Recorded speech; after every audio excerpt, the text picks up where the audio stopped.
В этой передаче Академия наук Якутии раскрывает малоисследованный аспект ресурсного потенциала территории дыхания двух океанов, применяя порой неожиданные подходы.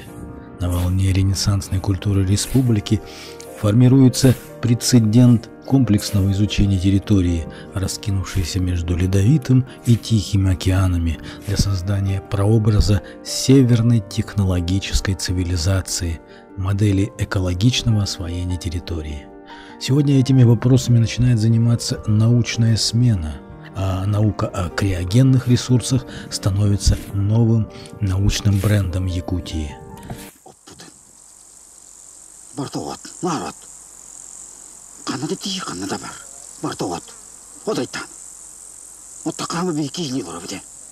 В этом специальном выпуске нашей очередной передачи мы расскажем о пилотном проекте Академии наук Республики Саха-Якутия. Предлагаем вниманию пилотный проект, назовем его «Кормовая квадрозаготовка для животноводства с использованием технологий полярных субтропиков».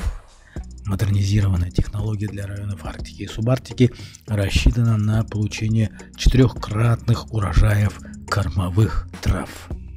Я хочу сказать огромное спасибо нашим ученым, земледелам, агрономам, кто занимается кормопроизводством, особенно доктор сельскохозяйственных наук Сахаяна Афанасьевна Павловой. 9 июля на день рождения очень хороший подарок. Это идея, которая зародилась у меня в 2015 году, это внутри теплицы выращивать корма для животных, кормопроизводством заниматься. Или можно, кроме этого, и разные культуры выращивать. Оно без отопления. Зато весной, лето, то есть приходит на месяц раньше, зима приходит на месяц позже, получается. И в результате у нас вегетационный период удлиняется, постоянно тепло, и такие 4 урожая мы получить намерены. А сейчас практически в промышленных условиях арендовали теплицу, и в этой теплице посадили различные смеси. И уже сегодня, мы 9 июля, 2-й урожай снимаем. И надеемся, что 3-й, 4-й урожай тоже снимем. И здесь сохраняется и влага, и это новое сельское хозяйство, арктическое, северное сельское хозяйство. Это арктическая цивилизация двигается в промышленных масштабах. Вот, героини, спасибо, поклон им за это. Я кланяюсь им, что они поверили в мои предложения, мои идеи. Сейчас они сами вдохновлены. Новое арктическое сельское хозяйство покажут, как это делать. И вместе с промышленностью будут шагать. Где приходит промышленность, недропользователь, там должно быть больше увеличения сельскохозяйственных угодий, площадей. И одна из таких промышленных направлений можно на сотни, на тысячи гектаров, можно десятки тысяч, сотни тысяч гектаров. И квадратный километр можно охватить. Но тогда уже промышленная технология, у нас здесь переработка нефти, из него получение арматуры, конструкции, металлопластика и, конечно, для покрытия. Эти покрытия, конечно, можно использовать сейчас, пленку, да, но в будущем армированная специальная пленка должна быть. И тут, конечно, много-много работы, много-много научного сопровождения, но лед тронулся. Поэтому сейчас мы покажем, что здесь произошло. Это уже 2-й урожай, 2-й покос будем снимать, 2-й урожай будем снимать. Но здесь разные смеси. Да. Посеяли однолетние кормовые культуры на зеленую массу. Уже 8 мая, когда начался только вегетационный период, мы уже посеяли однолетние кормовые культуры. Так, овес, вика-овсяная смесь, горохо-овсяная смесь, суданская трава и сорга. Так. Первый укос мы сняли уже после 1-го месяца. Растения уже тогда через 30 дней сформировали очень хорошую урожайность. Урожайность составила 4-5 тонн с гектара зеленой массы. Посеяли однолетние кормовые культуры 8 мая. Сняли первых числах июня первый срок. Потом этот же посев мы сняли второй кос, то есть отаву. Мы повторно его не сеяли. Планируем получить урожайность также не меньше 4-5 тонн с гектара. Мы сделали следующие учеты и наблюдения.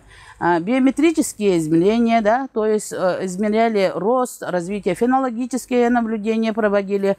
Так, установили с помощью сотрудников Института биологических проблем Кириллитозона логеры для измерения температурного режима. Так, определяем влажность почвы, определяем химический состав, питательную ценность кормов, в том числе и самое главное для нас – это урожайность. Мы планируем дальше получить 3-й и 4-й кос, то есть сеем мы один раз, а получаем 4 урожая. Некоторые хозяйства, которые получают после урожая, если скосить его в определенный срок, можно получить отаву. Но большинство хозяйств получает только один раз урожай. И это начинается второй урожай. Вот стоим, они все разделены по вариантам, по делянкам у нас. Мы стоим в делянке 3, вот это Вика овсяная смесь. Это вот посмотрите, она сколько достигла, уже у нее идет выметывание у овса, и у Вики начинается цветение. Они, сорта привезены из Новосибирской области, они допущены к 11-му региону использования к нашему по республике Саха-Якутия. Мы стоим на делянке вот, посева овса с суданской травой. Суданскую траву тоже мы привезли из Новосибирской области. Они в тепличных условиях. Вот второй урожай мы завтра снимаем с них тоже. Вот они уже вот начинают выметываться, колосятся. Она сможет достигать до 2 метров. Бұл саңа опсайнан технологияны үйретен көріу қайын демет, хаңа бұл бейге хақа херін улустарғар, арктическай қоту улустарға сөп болуға демет. Маннық Улахан Леонид Николаевич идеятынан бұл тепелиса, пока қырақыйда болуын тепелисаға опыт оңырды бұд. Онына бейі манна опсайнан ағыз варианна ақыта бұд. Онда бұд бар повторныстақтар. Бейі бұлана методиканан, бұлана московская методиканан үлелейбет. Овес Вика, овес горох, овес суданская трава. Суданская трава в чистом виде, бардын Новосибирской области нағаламыд ыстыбыд.